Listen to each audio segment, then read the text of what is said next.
Bom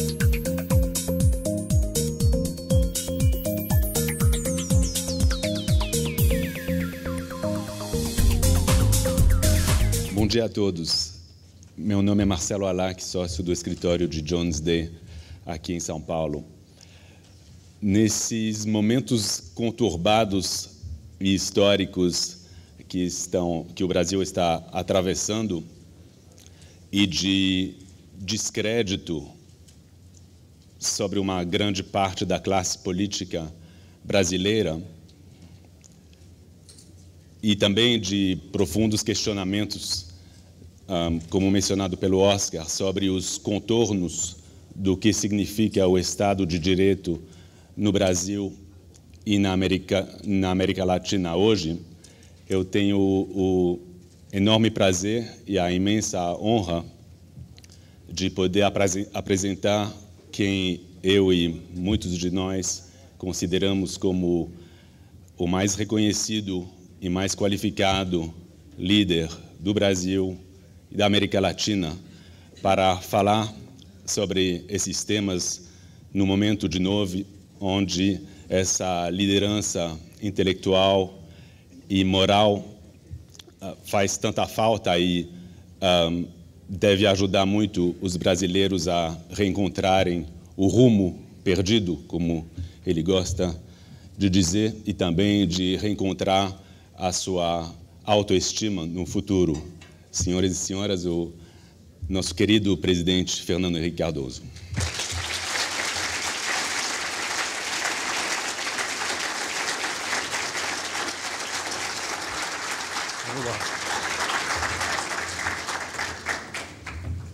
Muito bom dia a todos aqui presentes, aos que me antecederam, as amáveis palavras que foram ditas a meu respeito.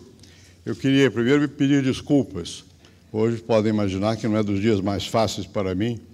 A noite foi bastante agitada e o dia será bastante agitado, de modo que não será dos melhores momentos para eu expor as ideias que quero expor aqui, mas faço com prazer e também, como todos sabem, é necessário cumprir as obrigações. Eu me comprometi a vir e vim aqui a despeito do momento tenso que nós estamos vivendo.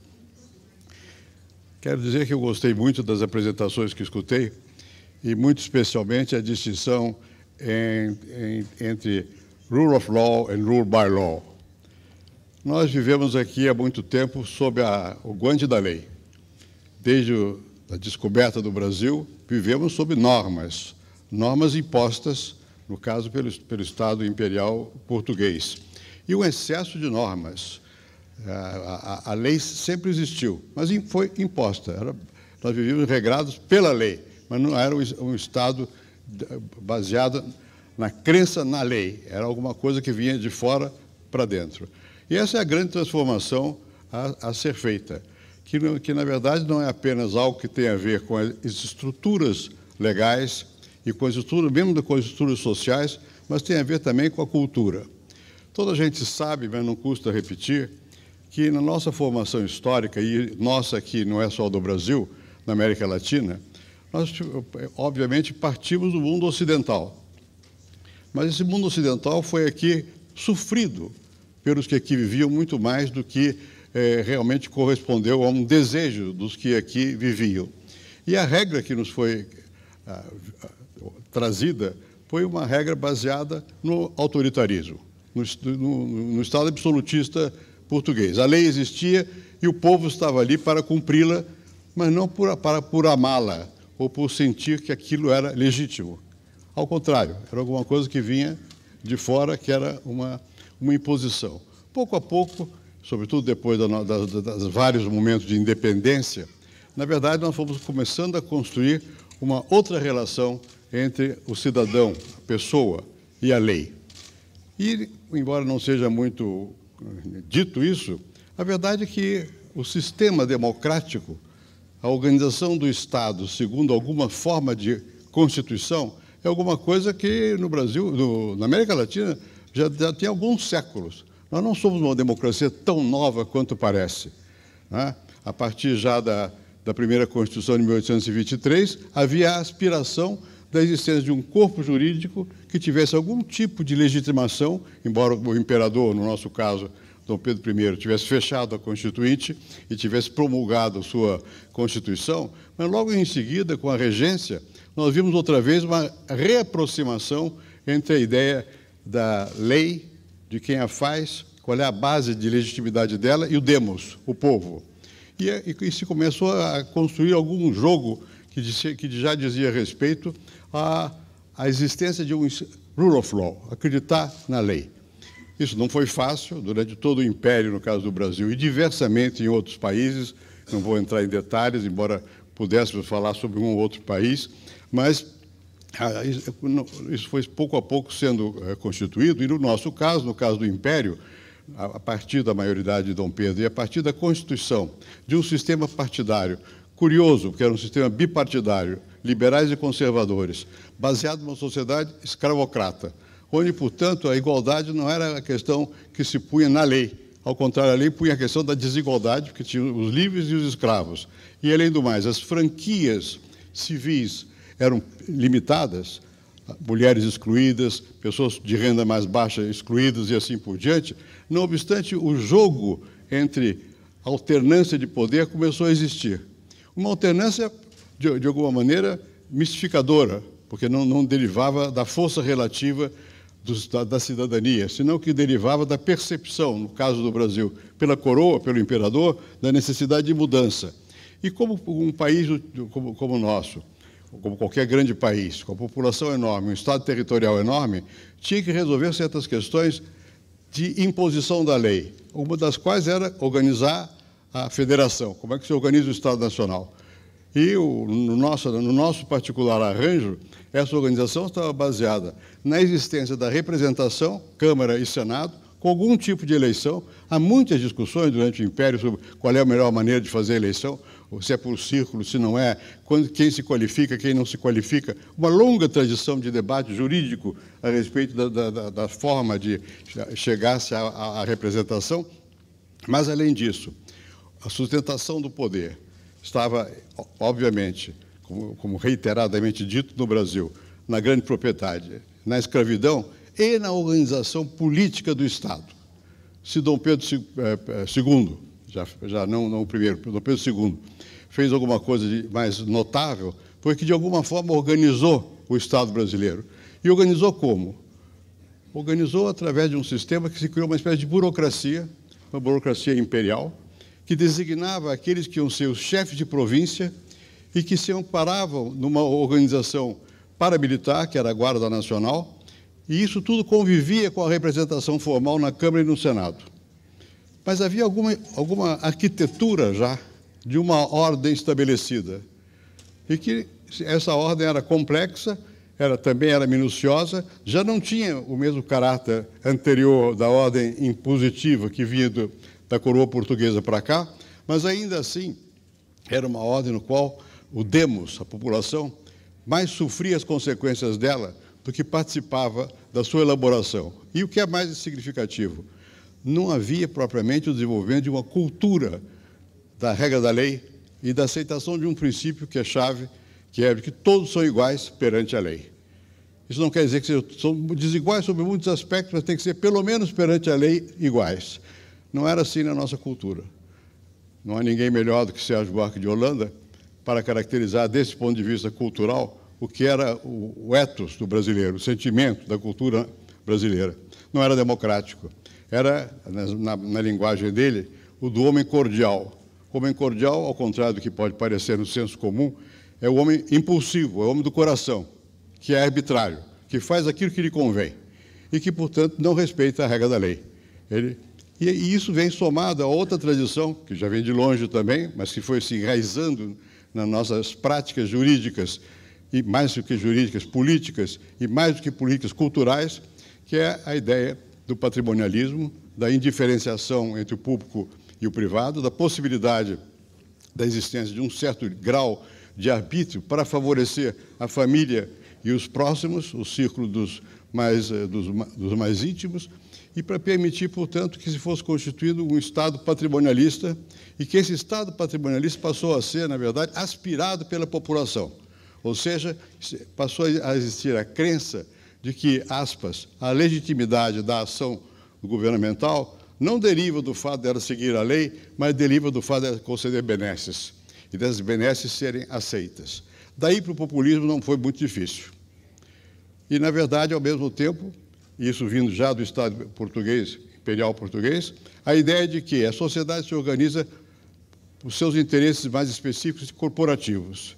E a soma de corporativismo, cultura de homem cordial e mais indiferenciação entre o público e o privado, obviamente não são elementos para favorecerem um Estado realmente democrático de direito, onde exista a rule of law. Pode ser rule by law, mas não rule of law. Não obstante, isso foi mudando com o tempo também. Eu não vou aqui me perder em longas histórias, e cada país tem sua trajetória.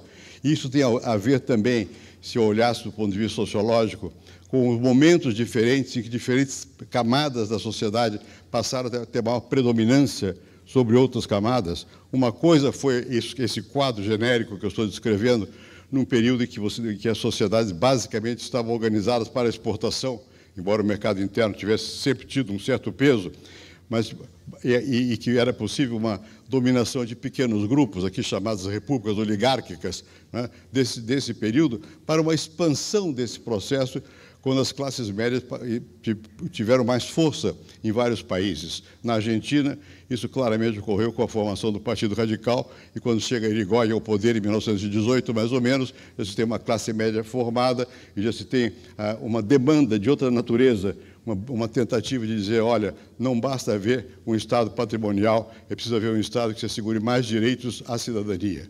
No Chile, anteriormente a isso, que o Chile foi organizado antes como um Estado forte, com portales, e mesmo quando Balmaceda, que foi um presidente chileno, tentou modernizar o Chile, o Congresso chileno se opôs às interferências sucessivas deles, e numa aliança com a Marinha chilena, barraram o presidente da República, embora ele tivesse um conteúdo social mais progressista, mas ele quebrava certas regras das tradições oligárquicas e democráticas, se é que assim se pode chamar, da sua época. E o mais curioso é que um dos maiores brasileiros interessados nas transformações sociais no Brasil, Joaquim Nabuco, escreveu um livrinho sobre Balmaceda, no qual ele se coloca do lado do Congresso contra o Balmaceda. Por quê? Porque ele via no Balmaceda a quebra do Estado de Direito. E Joaquim Nabuco, entre outras qualidades que teve a de ter entendido bem a natureza dos sistemas modernos que se estavam formando na sua época. Monarquista no Brasil, foi republicano na França, foi embaixador nos Estados Unidos e foi diplomata brasileiro na Inglaterra. E dizia, em um dos seus livros, comparando a democracia da América, e ele havia lido Tocqueville, com a democracia na Inglaterra, ele dizia, a despeito de tudo, da democracia na América ser mais vibrante, de ser mais maciça, está baseada mais na opinião pública, na imprensa e tudo mais, o fato é que na Inglaterra há uma instituição que sobreleva a todos, que é o judiciário. E perante um juiz inglês, o Duque de Westminster vale tanto quanto seu lacaio. E o juiz tem a força moral e o prestígio social para tratá-lo como iguais. Isso Nabuco valorizava. Quer dizer, valorizava the rule of law. Quer dizer, a lei sobrepõe as diferenças sociais, embora elas possam existir. Pois bem, retomando, o fato é que, progressivamente, eu não vou seguir aqui o roteiro de cada país, o México, o Peru, a Colômbia, cada um teve lá, a Bolívia, cada um teve lá seus percalços para poder absorver um choque que, no fundo, é de segmentos sociais novos que vão sendo incorporados, e a tentativa de organizar a democracia e de impor alguma regra que pudesse ser legítima, pudesse ser aceita pela população. Isso foi variando, mas o fato é que, a partir de certo momento, essa incorporação de mais massas, mais grupos sociais ao jogo do poder, na América Latina, levou, em vários países, a certas formas de populismo. E o populismo, o que é, senão a revivescência do Estado patrimonial somado ao Estado da discricionalidade do homem cordial. Esse é o populismo que existe na América Latina e que existiu em vários momentos e que está sempre presente como um elemento de fator de poder cada vez que a sociedade se abre mais. Se eu quiser agora me referir mais especificamente ao Brasil e mais especificamente aos temas da Constituição do Estado de Direito no Brasil, do Rule of Law aqui no Brasil, nós poderíamos dizer que eu assisti muito de perto alguns desses intentos de reorganização da vida política nacional, porque fui membro da Assembleia Nacional Constituinte e alguns artigos da Constituição foram escritos de meu próprio punho, da atual Constituição. E participei ativamente daquele momento e foi, como sociólogo, foi um momento muito rico para se entender o que estava ocorrendo no Brasil. Nós vínhamos não mais de um Estado populista, mas de um Estado militar, onde a regra da lei era imposta manu militare. E nós só aspirávamos uma coisa, liberdade. E possivelmente confundimos democracia e regra da lei com liberdade. Eu tinha a sensação, muitas vezes, durante a Assembleia Nacional Constituinte, aqui é outro que esteve aqui presente, o José Gregório, que participou dos debates, na Assembleia Nacional Constituinte, o que havia era um sentimento de que tínhamos que incorporar mais pessoas à vida política brasileira. E tínhamos que dar oportunidades mais amplas às pessoas na sociedade brasileira. E tínhamos horror a regras que sufocassem essa liberdade. Eu fui professor em Nanterre, na França, e tive também a sorte de participar, de estar presente durante os movimentos de maio de 68, que são bastante famosos. E quando eu estava na Assembleia Nacional Constituinte do Brasil, eu era senador por São Paulo, e o presidente da Assembleia Constituinte, o deputado Ulisses Guimarães, me deu a incumbência de escrever as regras a partir das quais a Constituição seria elaborada. Eu me senti como se eu tivesse voltado a Nanterre, porque em Nanterre havia um dito famoso, é proibido proibir. Bom, os constituintes achavam que era proibido proibir, a começar pelas regras. Não queriam regras, não aceitaram que houvesse um plano de partida, uma proposta inicial que havia, sobretudo a Comissão Arinos, que servisse de guia, ou a antiga Constituição Liberal de 46, não. Cada um achava que ele continha em si a soberania do povo e que, portanto, tinha que participar diretamente da elaboração das regras. E nós inventamos, copiando dos portugueses, um mecanismo de criar a Constituição muito sui generis, porque todos os constituintes participavam, pelo menos, de uma das comissões que nós havíamos dividido, os vários temas a respeito dos quais a Constituição deveria dizer alguma coisa, e todos os constituintes participavam e iam fazendo propostas que subiam de baixo para cima. Até que havia uma comissão chamada de sistematização, da qual eu fui vice-presidente, o presidente era o senador Afonso Arinos, e eu e o senador Passarinho, na verdade, ocupamos efetivamente o comando, que o senador Afonso Arinos já estava bastante idoso, deu um trabalho enorme para tentar colocar em ordem uma desordem fundamental, que era que cada um queria colocar na Constituição o que melhor lhe aprovesse. Pouco a pouco conseguimos fazer algo, havia um relator geral da Constituição, que organizou também o processo, de modo que a nossa Constituição foi feita desta maneira, quase que num assembleísmo permanente dos constituintes, e aí se via esses elementos que eu mencionei aqui, outra vez vivendo. O corporativismo. Se houve grupo que se organizou no Brasil, foram os grupos dos funcionários públicos, dos membros do Judiciário, mais que as Forças Armadas, para colocar na Constituição suas reivindicações. A um ponto tal que lhes conto um pequeno fato. Um dia eu fui procurado por um grupo de senhoras que me disse, senador, nós não estamos na Constituição. Eu digo, mas o que vocês são? Bibliotecárias. Por que deveriam estar na Constituição? Porque todos estão. E era verdade. Os ferroviários estavam lá, os bombeiros estavam lá, tudo foi constitucionalizado no Brasil. A ideia de que agora, na Constituição, esta lei vai valer. Horror do regime militar que mudava discricionariamente a lei. Então, na Constituição, não. Então, vamos assegurar nossos direitos na Constituição. E, ao mesmo tempo, o que era considerado direito, muitas vezes, as reivindicações corporativas que tinham muito pouca coisa a ver com o interesse geral. E a lei deveria primar, sobretudo a Constituição, deveria primar por colocar o interesse geral. Não. Uma soma de particularismos e, junto com isso, declarações gerais importantes. Então, essa é a nossa Constituição atual. Ela tem uma soma de particularismos que vieram das corporações, não só de trabalhadores, de vários setores da sociedade, sobretudo de funcionários, e, ao mesmo tempo, certas regras, mas certas regras de aspiração à universalização, e várias novidades, uma das quais foram chamados de direitos difusos, que começaram a ser inscritos na Constituição.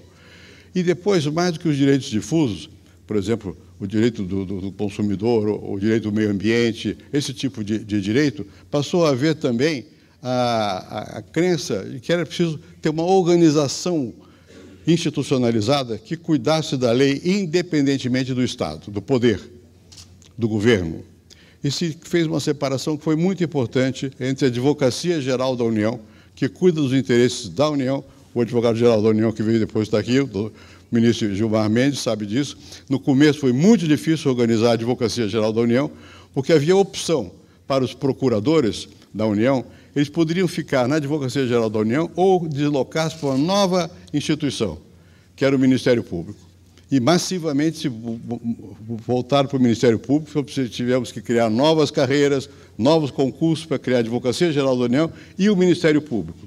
E a esse Ministério Público, na Constituinte de 88, foi dado um poder muito grande, chamava-se um quase quarto poder.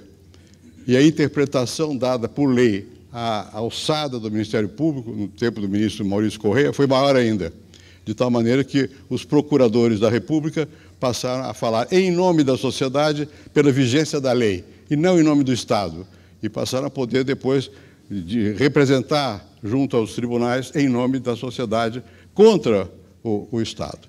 E nós também abrimos muito na Constituinte a possibilidade do cidadão diretamente dirigir-se à Justiça, o chamado ADIM, Ação de Declaração de Inconstitucionalidade. E antes era muito fechado, para você modificar alguma lei, precisaria do Consultor-Geral da República. Era muito limitado. Agora nós abrimos a representação aos sindicatos, aos cidadãos. Quer dizer, houve uma judicialização saudável, o sentimento de que havia a noção do direito, e que esse direito não dependia só da benesse do governo ou do poderoso, mas dependia da lei. É um começo da formação mais moderna da noção de um Estado que é baseado na lei e que a lei tem quem a faça cumprir, e quem vai fazer cumprir não é o poderoso que está dono do poder ou da economia, mas é alguém que é de um corpo independente.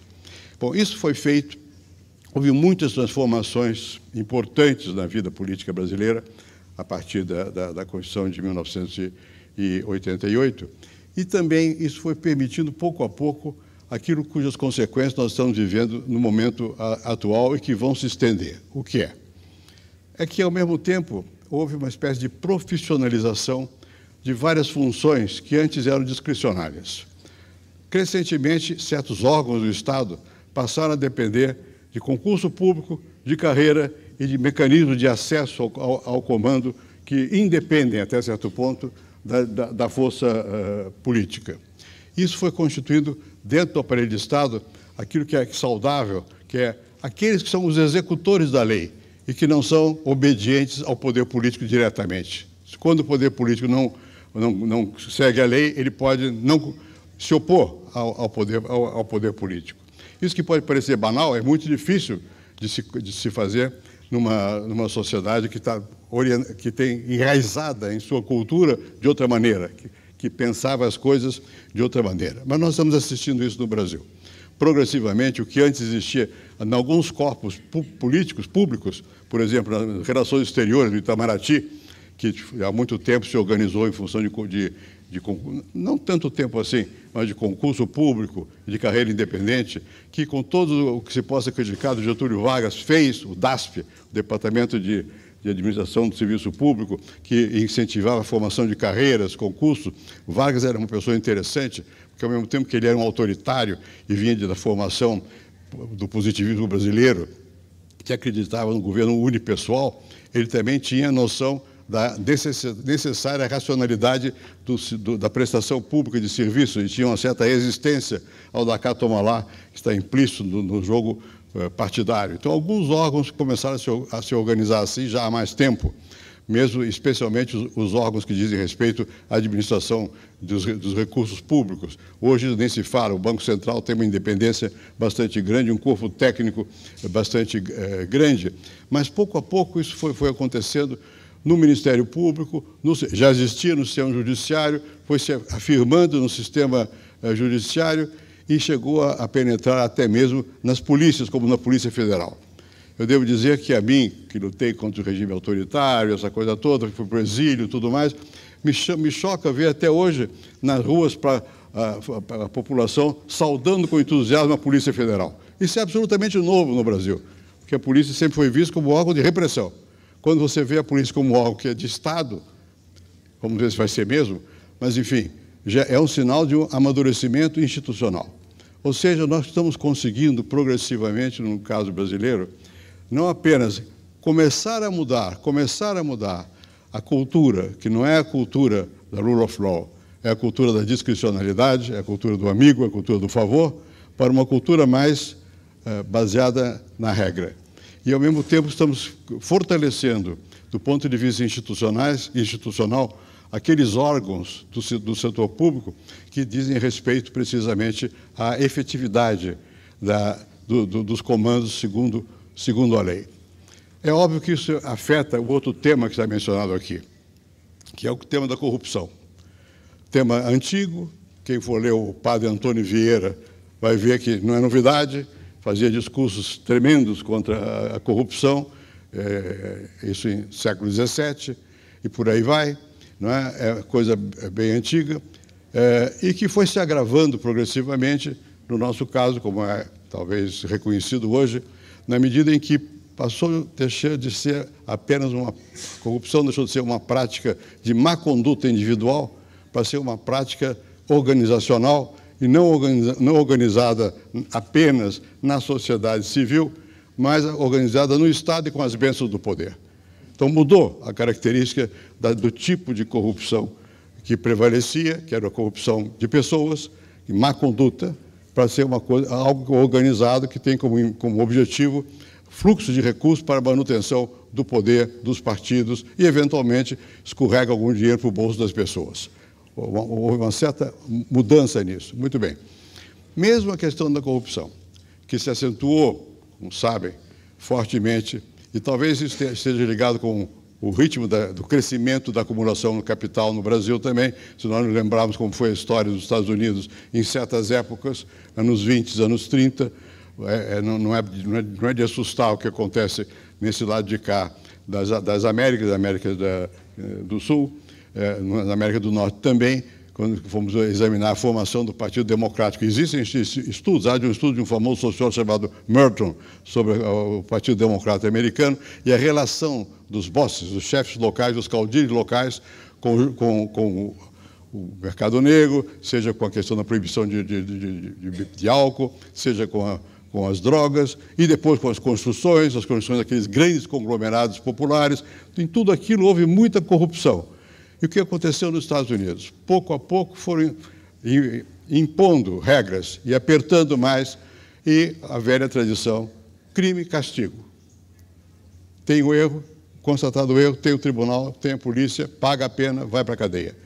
Então, isso foi remodelando o que se pensa hoje da democracia, como ela deve funcionar na Europa, nos Estados Unidos e sei lá onde mais. No Japão eles se suicidam para não ir para a cadeia, mas, enfim, existe. Isso tem a ver com o que foi dito aqui, com o avanço do capitalismo também. Mas, numa certa fase do capitalismo, quando você tem uma pletora de obras em ação, de recursos em ação, de mobilização, e quando há uma tradição de que o Estado é muito ingerente, é mais compreensível, não justificável, de que existe uma certa comichão, uma vontade de participar deste bolo através da corrupção. Então, nós assistimos esse processo, não é só da agora, ou a vida inteira, poder-se dizer, mas agora se organizou.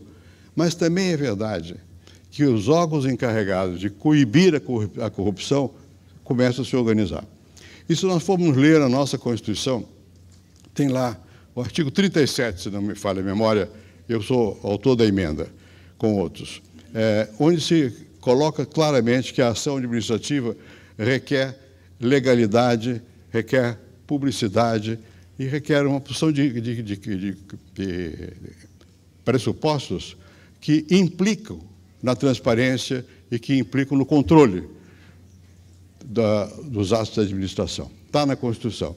E, pouco a pouco, os órgãos responsáveis por cuidar dessas questões, inclusive do Judiciário, começam a interpretar a Constituição de uma maneira mais adequada, entendendo que realmente tem que utilizar esse mecanismo de publicidade para que se possa coibir, inibir os abusos da corrupção. Então, mesmo essas questões que podem parecer, à primeira vista, quase que insuperáveis, tantos são os problemas que nós temos pela frente, na verdade, nós já temos o começo de transformação num sentido antes positivo do que negativo. Devo dizer que não posso, pelo menos eu, escapar de me referir ao tema hoje. Eu assisti, depois da Constituição de 88, o primeiro presidente eleito do Brasil sofrer um processo de impeachment. É um processo violento, porque nós temos que contrapor à vontade do povo, o voto, uma decisão político-jurídica e que não emana do tribunal, que emana do Congresso. Momento, portanto, delicado, porque sempre tem um componente jurídico, mas um componente político. E quando houve a primeira tentativa de utilização desse mecanismo, que foi, no caso do presidente Collor, havia muitas dúvidas sobre quais seriam as consequências. Eu já disse isso mais de uma vez, mas eu não fui o único a ter reticências a aceitar o processo de impeachment. Também o presidente da Assembleia, na época, e chefe da oposição contra os militares, Ulisses Guimarães, tinha as mesmas dificuldades. O que nós temíamos? A quebra do regime, a quebra da democracia. O regime militar tinha sido extinto há pouco tempo e nós tínhamos medo, até que foi inevitável. Ninguém pode colocar como objetivo político chegar ao impeachment. Impeachment não pode ser objetivo de ninguém. Ele tem que ser uma consequência de atos, de fatos, de duas dimensões. Uma jurídica. A Constituição tem que dizer se aquilo é ou não é crime de responsabilidade. A outra é política. O governo tem ou não tem força para governar? Quando se juntam as duas, é muito difícil evitar um processo de impeachment. Mas tem que ser dentro da regra. E mesmo isso que eu mencionei aqui, que no caso do presidente Collor, eu temia as consequências, não houve consequências negativas para a democracia. E me parece muito importante notar que, em todo esse debate que nós estamos vivendo nesse momento, não creio que haja riscos implícitos à democracia. Por quê? Se no passado nós vivêssemos uma situação de dificuldade equivalente à atual, onde nós temos sabidamente uma dificuldade econômica, uma crise econômica aguda, onde nós temos as consequências sociais dessa crise econômica por causa do desemprego visível, onde nós temos uma crise moral por causa dos processos de corrupção, e onde visivelmente há uma carência de lideranças mais desassombradas e que tenham capacidade de empolgar o país. No passado, isso era imediatamente a receita para nós todos estarmos cogitando de quem vem, qual é o militar que vem. E hoje nós não sabemos o nome dos militares. E, com o devido respeito a um dos ministros da Corte Suprema aqui presente, nós sabemos o nome de todos os ministros da Corte Suprema. É uma mudança muito importante. Muito importante. Quer dizer, a cultura nacional se deslocou, a sensibilidade, e também, até mesmo popular, se deslocou dos quartéis para os tribunais. Isso é um fato sociológico da maior importância. E também o que nos dá ânimo para dizer, olha, a regra da lei vai se impor. E quem viu mais de perto o que aconteceu nessa última semana, a minúcia com que o Supremo Tribunal Federal discutiu o regimento interno da Câmara e os ritos foram postos lá, percebe como esse país começa a dar importância aos procedimentos legais, ao devido processo legal. Isso é novo, porque poderia parecer, há algum tempo atrás, que são filigranas, firulas, e não são. é a necessidade de seguir certos ritos, a necessidade de obediência do processo legal. Obviamente, por trás de tudo isso há uma outra questão, que é de legitimidade.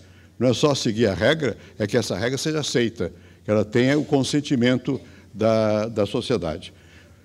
Mas, enfim, o que eu estou tentando dizer-lhes é o seguinte: a despeito da nossa tradição, a despeito do fato de que não se trata apenas das instituições, não se trata apenas de organizar de uma maneira adequada um mecanismo jurídico, mas se trata também de uma questão de cultura, de enraizar nas pessoas a ideia da igualdade perante a lei e do respeito à lei, e de que a lei, ela vale, ela não me foi imposta, mas eu pactuei de alguma maneira por essa lei.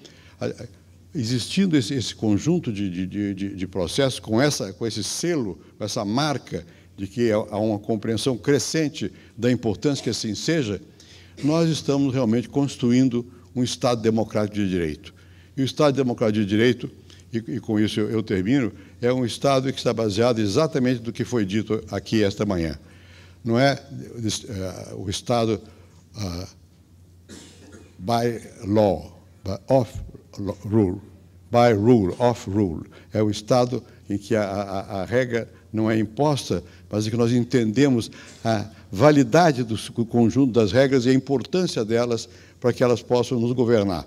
Quando, desde Montesquieu, se falava de um regime regido pelas leis e não pelas pessoas, é isso. Não se trata de um regime abstrato em que não existam pessoas, mas se trata de um regime em que as pessoas absorveram o sentido da lei e, portanto, dão validade ao funcionamento do sistema jurídico.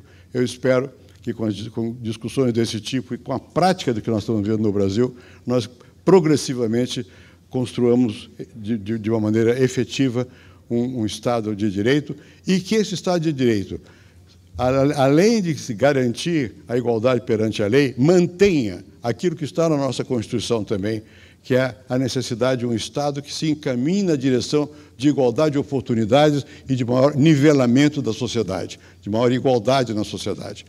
Se eu pudesse dizer qual foi o espírito da Constituição de 88, e sem partidarismo, aquela Constituição que sonhou para o Brasil um futuro social-democrático, não do Partido Social-Democrático, de um futuro social-democrático, um futuro em que houvesse uma democracia que fosse capaz de gerar também mais igualdade. Por isso a Constituição assegura, embora nós não tenhamos os meios nem a capacidade, muitas vezes, educação para todos, livre, gratuita, saúde para todos, livre, gratuita, acesso à terra para quem necessita da terra. Quer dizer, os pilares de uma ordem social mais equânime estão na Constituição também. E eu espero que essas transformações pelas quais nós estamos passando, que são de reforçar o sentido verdadeiro da rule of law, e venha junto com esse sentimento, um outro sentimento também, que é, ao reforçá-la, criar condições políticas para que nós possamos realmente ter uma sociedade mais igualitária. Muito obrigado.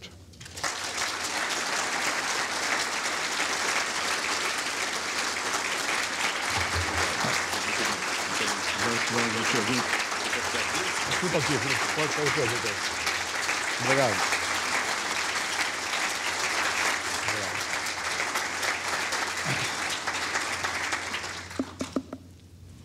Que saudades do nosso presidente.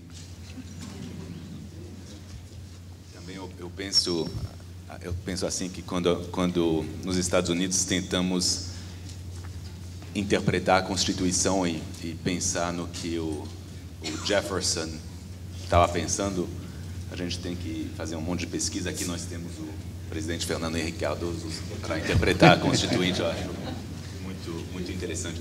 Então, podemos abrir para perguntas, para algumas perguntas para a plateia. O presidente não tem muito tempo, ele está sendo muito generoso conosco.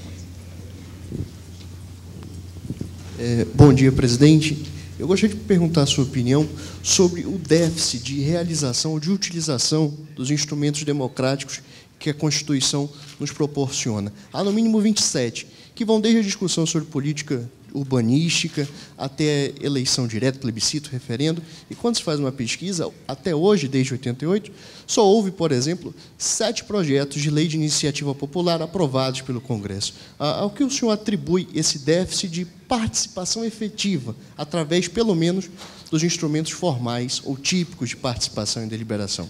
Muito obrigado. Pois não. De fato, o que acontece é que a sociedade civil não se organizou suficientemente para isso, porque os instrumentos estão à disposição. É preciso que haja maior atividade. Houve um momento em que a sociedade civil esteve muito ativa no Brasil, na luta contra o regime autoritário. Depois, houve outros momentos também, que reforma agrária, não sei o quê. De alguma maneira, eu não quero estar falando de política corrente, mas de alguma maneira, uma espécie de recaída populista, parece que a recaída populista afasta os movimentos da sociedade civil em termos de busca de organização institucional. Vão buscar mais resultados diretos da presidência, do governo, do que passar pelo sistema legal. Quem sabe agora seja possível outra vez haver algo mais ativo nesse sentido. Mas há mais do que isso. Isso não é uma questão brasileira, é geral. É uma questão da democracia contemporânea. Como nós temos meios de comunicação mais ágeis, a internet e tudo mais, as pessoas têm mais capacidade de pressão. E o sistema político é muito fechado. Nós não conseguimos ainda ter uma certa, nem aqui nem em muitos lugares do mundo, uma certa fluidez entre as possibilidades que já existem e o efeito sobre as instituições. As instituições político-partidárias estão muito fechadas ainda a esses fluxos de comunicação com a sociedade. E a sociedade tem muitos fluxos de comunicação. O que ela tem feito ultimamente? Tem feito demonstrações. Mas dessas demonstrações nem sempre resulta uma mudança institucional. Eu acho que o que aconteceu na Espanha é interessante, porque houve pelo menos uma parte dos movimentos da sociedade via internet e ONGs viraram partido. Né? E vamos ver o que vai acontecer lá. Aqui não aconteceu isso. Aqui não existe uma separação grande. E os partidos são muito tradicionais. Eles não sabem o que fazer com os meios disponíveis e com a pressão disponível. Algo mudou. Por exemplo, hoje em dia, já desde o meu tempo é assim. É muito difícil você ter uma lei importante que você não submeta primeiro à audiência pública, formal ou informal. Põe na internet. É claro que os que vão responder são os interessados, são lobbies também, mas de alguma maneira abre um pouco mais o debate. E quando vai para o Congresso, uma lei importante requer debate no Congresso também, não só entre os parlamentares. Chamam pessoas, existe um começo de organização disso. Não é fácil. Deixa eu dizer uma coisa que eu não disse aí. Você, quando tem países tipo Brasil, tipo Índia, China, Estados Unidos, com muita população, é um problema complicado você fazer as instituições se adequarem a essa massa que existe no país. Não é simples. Não é?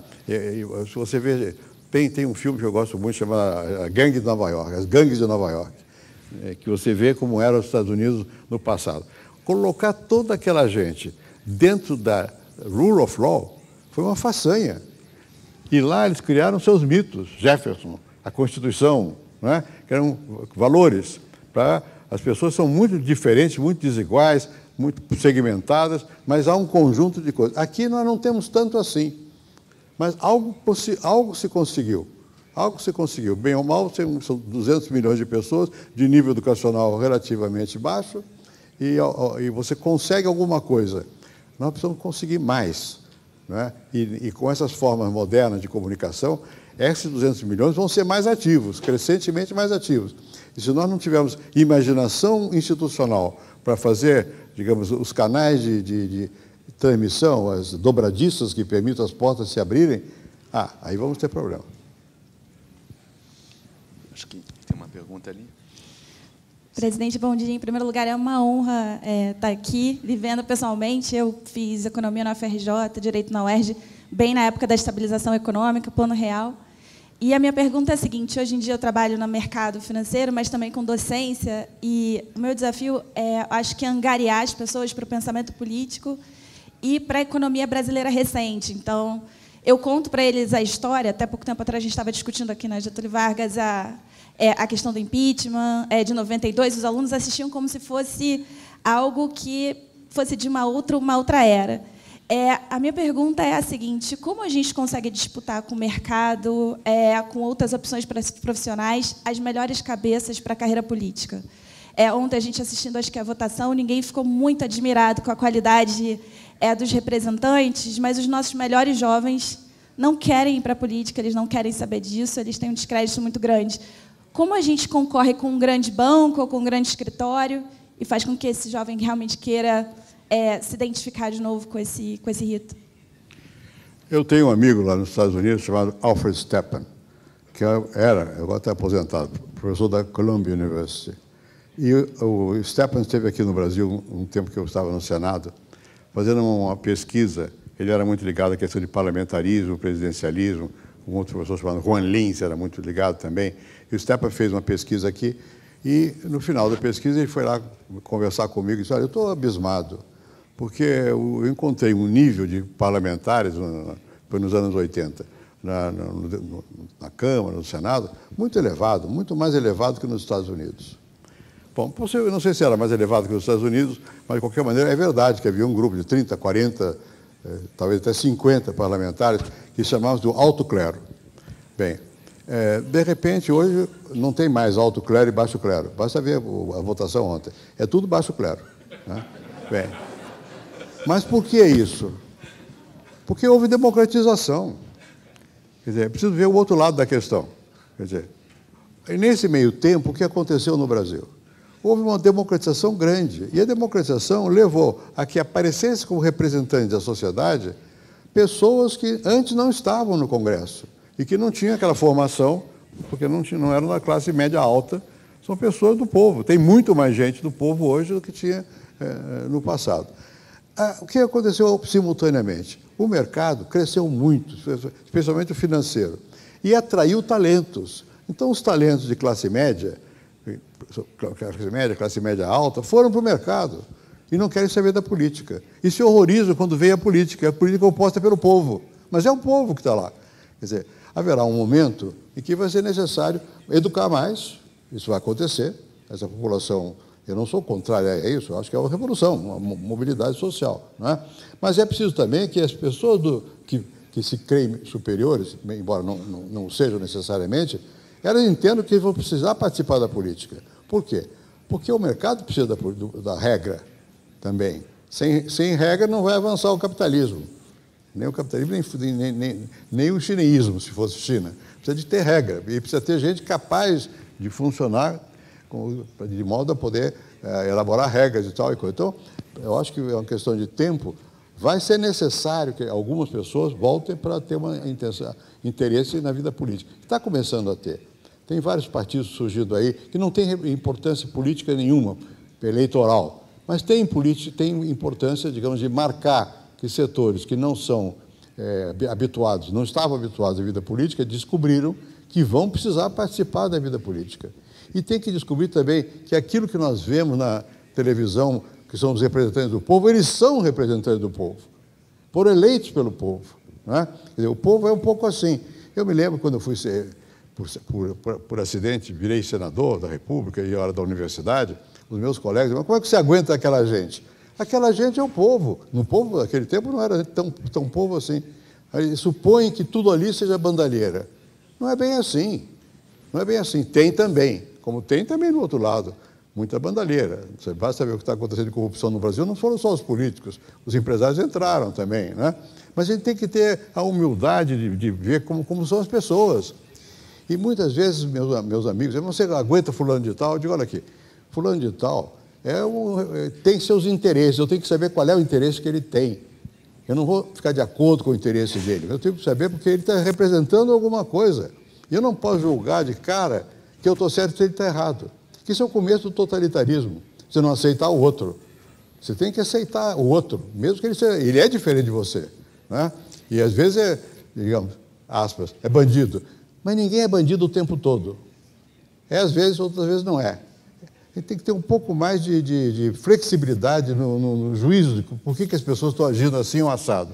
Às vezes são realmente por maus propósitos, outras vezes não tanto. A democracia implica nisso. Eu não falei aqui, um amigo meu, infelizmente já morreu, todos os meus amigos estão morrendo, é uma tragédia. Mas um amigo meu chamado Albert Hirschman, que é um economista americano. Alguns aqui conheceram o Hirschman. Ele tem um ensaio muito bom sobre a personalidade apta para a democracia. Além da questão da cultura, das instituições, depende das personalidades também. Se você não tem personalidades mais flexíveis, não funciona o jogo democrático. Se eu acho que eu sou bom e você é mau, e eu tenho o bem absoluto, eu vou te matar. Eu sou fundamentalista. Eu acredito, eu sou cristão, eu vou lá e eu destruo Jerusalém. Ou eu sou muçulmano, eu faço ISIS e eu explodo não sei o quê. Isso não dá democracia, dá fundamentalismo. E muito frequentemente, no jogo político nosso, brasileiro, a divisão é bom e mal. Aquele é mal, esse é bom. Eu sou bom, aquele é mal, acabou. Esse tipo de personalidade e esse tipo de política não leva à democracia. O que leva à democracia é você ter algum grau de aceitação do ponto de vista do outro. O jogo político é, sim, a Fausto, um pacto com o demônio. Você pode se perder nele. Porque você não pode ficar... Se você ficar isolado em casa, você é puro. Mas aí é melhor você ir para o céu, vai para a igreja. Se você vai para mudar as coisas, tem que entrar em contato com o outro. E você pode se perder nesse jogo, ou melhor, pode ser ganho pelo outro. Eu sempre digo isso, política não é somar quem é do meu lado, quem é contra mim, quem é bom, quem é mau. É transformar os maus em bons, quem é contra mim é a meu favor. Eu só transformo se eu debater. E eu posso, nesse caso, ser levado por ele. Mas você tem que ter essa disponibilidade de espírito para você construir uma regra realmente democrática. Temos mais duas perguntas.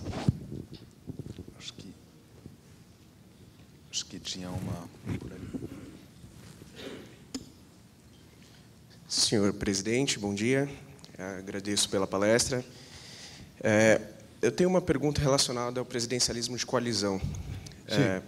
Se o senhor acha que há futuro dentro dessa fórmula, dentro do presidencialismo, porque, para nós analistas que vemos esse sistema, parece que talvez a fórmula do presidencialismo de coalizão é o que permitiu a abertura para essa grande corrupção.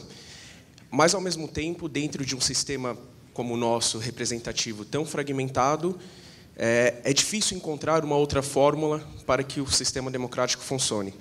Então, aproveitando a oportunidade de estar aqui na presença do senhor, gostaria de saber se o senhor acredita que há futuro no presidencialismo de coalizão. Caso não haja, se há alguma outra fórmula possível para o futuro da democracia no Brasil. Obrigado. Não.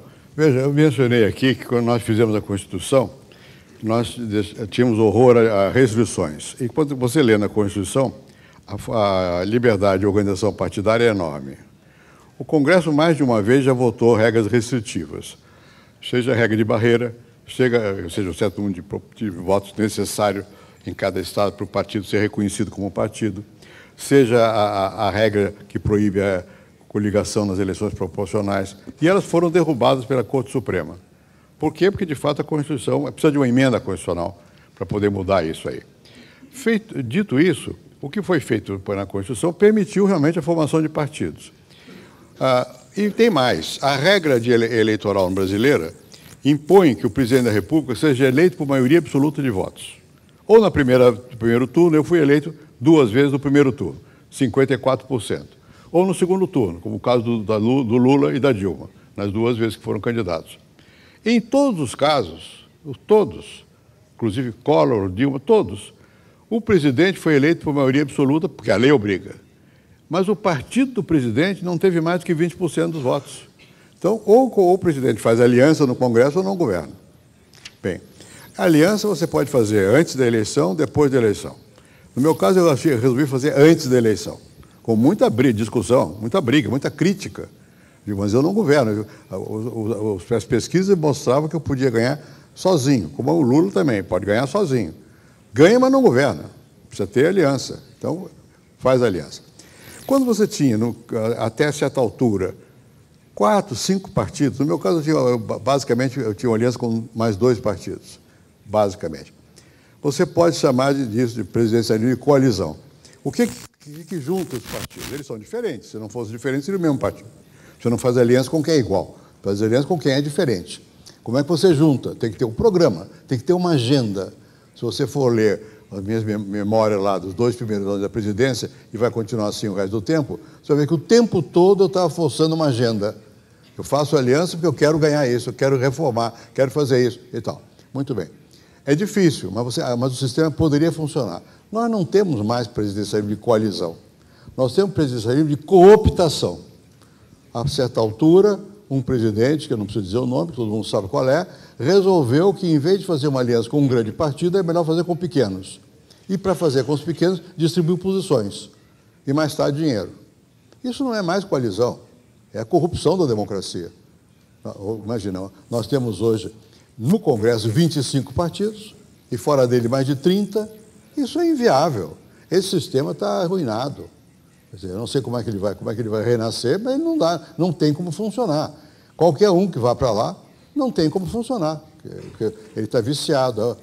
E os parlamentares descobriram uma coisa muito simples. No velho esquema corporativista brasileiro, se eu organizo um partido com 15 deputados, eu tenho acesso ao fundo partidário. É como o sindicato, tenho acesso ao fundo partidário, sindical. Eu não preciso fazer nada, eu recebo um dinheiro. O fundo partidário, nesse momento, é de mais ou menos 900 milhões de reais, para dividir entre os partidos. Um pequeno partido vai receber 10, 15, 20 milhões. Um partido médio, 100 milhões. Um grande, 150.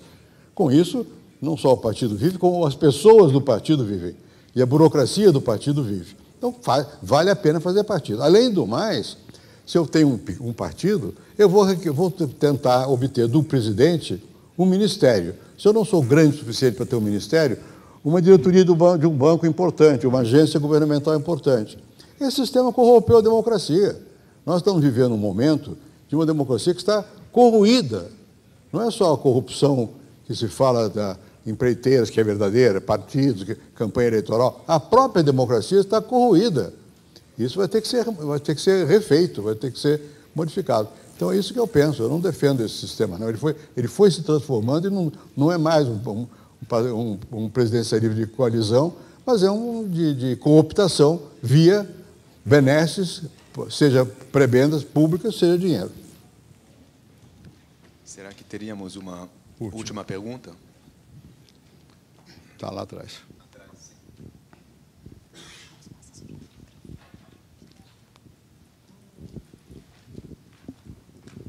Bom dia, senhor presidente. Na sua fala, o senhor mencionou democracia, educação e organização política. O sociólogo Fernando Henrique compreende que as forças que atuaram ontem em Brasília continuará investindo na educação do povo brasileiro? Olha, eu tenho a impressão de que se tem investido pouco na qualidade da educação. E há uma grande distorção na educação.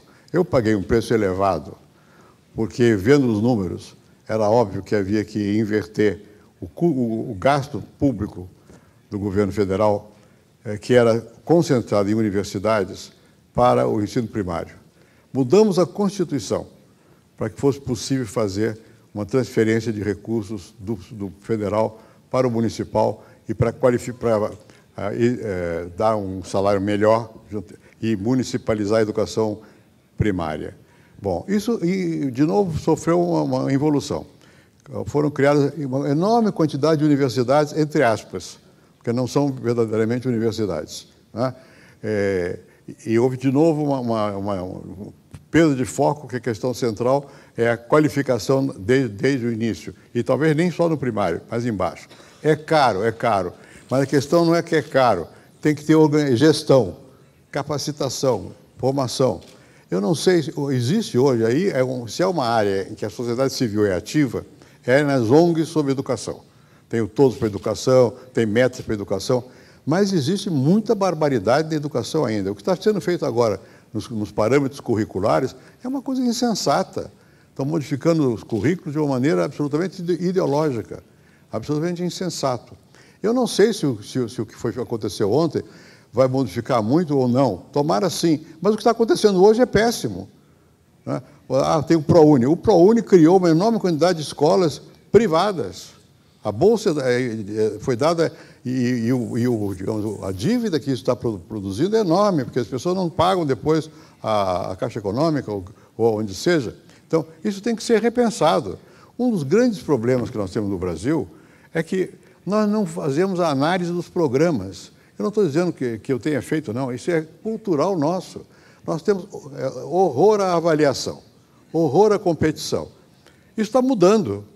Está mudando porque a economia de mercado está pulsando, porque a sociedade está se racionalizando mais, mas ainda assim não gostamos de avaliar. Então, quando se cria um programa, não se avalia o resultado.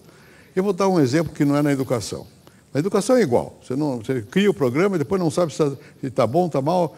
Não é que tem ProUni, não é bom, é necessário ter um ProUni. Agora, como é esse, isso está dando resultado, quem paga, quem não paga? A escola é boa, não é boa? Como é que qualifica? As pessoas começam logo a se acomodar para ter uma qualificação, entre aspas. Né? Mas vou dar um outro exemplo que não é nessa área. Reforma agrária. Ninguém desapropriou mais terra no Brasil do que eu. Ninguém. Uma quantidade enorme de desapropriações. Portanto, não pode dizer que eu não tenha querido fazer reforma agrária. Agora, nunca se avaliou a reforma agrária. O custo da reforma agrária é elevado. Qual foi o resultado? Alguns devem ter sido bons, outros devem ter sido maus. Não se sabe. É tabu. Você não avalia o programa. Ela é sagrada. Tem que dar terra, mas está dando certo? A pessoa que recebeu a terra está plantando? Vendeu a terra? Não vendeu a terra? Precisa modificar? Não se faz. Não se analisa o programa. Entrou no orçamento, está lá. É perene. Então, a educação é um pouco isso também. Quer dizer, você tem que ver a qualidade. Nós conseguimos colocar as crianças em idade escolar nas escolas. É uma façanha. Eu não sei quantos milhões de brasileiros estão em escola. 80 milhões. É uma coisa assim enorme.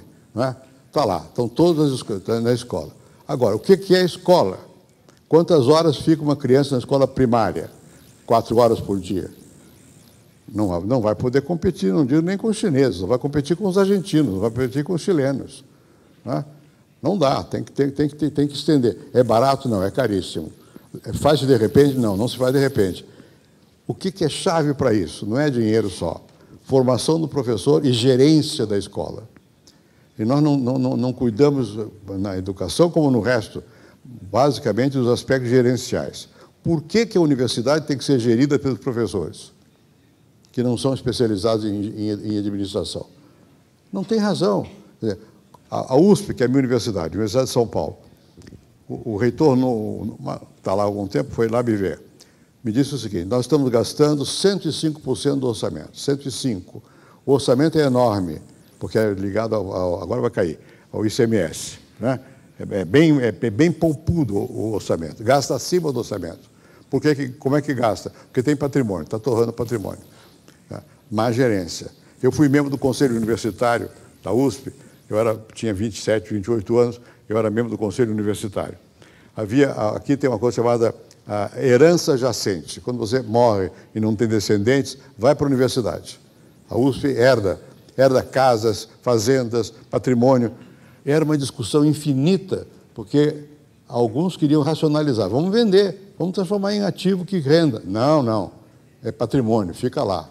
Fica lá, quer dizer, designa funcionário para tomar conta da fazenda, para ocupar a casa, para não sei o quê. Não tem capacidade gerencial. O Estado brasileiro é igual. A União Federal tem uma propriedade gigantesca. O patrimônio da União é gigantesco. Vai ver o que fazem. Alugam para posto de automóvel, para estacionamento de automóvel, deixam o amigo morar, não sei o quê. Falta gerência. Né? Saúde. A questão é dramática, é pior que educação, mais complicado que educação. Bom, eu tive alguns ministros da saúde. Vou falar de dois. Um era o Jatene. O Jatene era muito bom, que era um grande médico, mas não era por isso. Ele sabia do orçamento. Então, ele sabia brigar com o ministro da Fazenda, que nunca vai gostar de dar dinheiro para nada.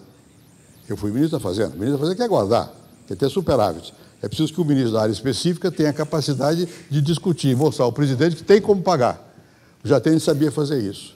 Depois veio o Serra, que, por sorte, não era médico. Foi um grande ministro, porque foi capaz de gerenciar aquilo ali. Então, o nosso problema na educação, na saúde, nas áreas sociais, não é só dinheiro. E quando você vê a discussão, vamos aumentar, pode aumentar, mas se você não usar bem, não adianta nada. Tem que ter gerência, e isso é um processo que leva um tempo. Você não pode mudar ministro a toda hora. Caso você muda ministro a cada 3, 4, 5 meses de educação e de saúde, não tem programa que aguente. Tem que haver uma certa continuidade nesses programas. Então, eu acho que a educação, não sei o que vai acontecer, Eu espero que aconteça isso, porque é o limite do Brasil. Se você não conseguir treinar melhor as pessoas, você não tem como fazer esse país avançar além de certo ponto. Muito obrigado. Não, eu que agradeço.